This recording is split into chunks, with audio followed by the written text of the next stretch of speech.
Hello guys, it's your boy Talk with Sam.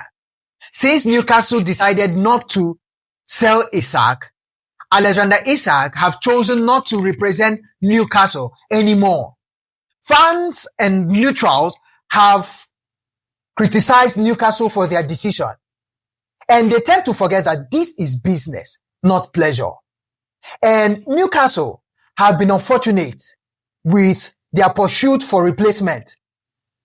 The timing of Alexander Isak's departure as well is the worst timing ever. First of all, Joao Pedro neglected Newcastle and chose a move to Chelsea.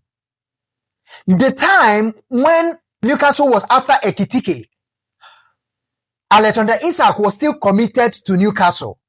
If only at that point, Alexander Isak was open to a move to Liverpool, Ekitike would have been a Newcastle player because Newcastle would have applied more pressure to sign Ekitike and Liverpool would have taken Alexander Isak for probably 120 million. But Alexander Isak chose to be quiet, and after Liverpool signed Ekitike, he opened up that he wants to make a move to Liverpool, putting a lot of pressure on Newcastle. And Newcastle have been unfortunate with their choice of replacement. Benjamin Sesko, who they offered more salary, offered everything, more wages, still chose Manchester United, who offered less over them. And now their options are few. Come on, who was even Alexander Isak in the first place when he was at Real Sociedad? Isak is who he is now because of Newcastle. Newcastle took the risk to sign him, something that Arsenal could not do then. Where was Liverpool at that point? Isak has gotten to where he is now because of Newcastle's gameplay, Eddie Howe. They have praised him to that point where he is now a big name, a world-class name. So he should understand the point at which Newcastle is coming from. It's paining Newcastle, the situation at which they find themselves right now. They are left with fewer options.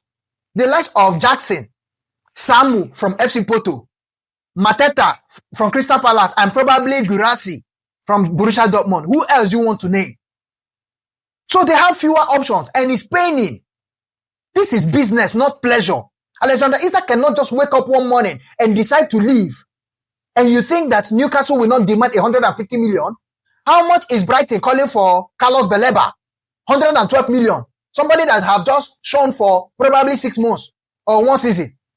A midfielder, come on. Don't be crazy, they worry Alexander Isak. So come to the comment section and let me know what you think of Newcastle. If you think Newcastle is right, or you think that Alexander Isak is right with his decision not to represent Newcastle any longer. It's your boy, Talk with Sam. Take care, guys. Bye-bye.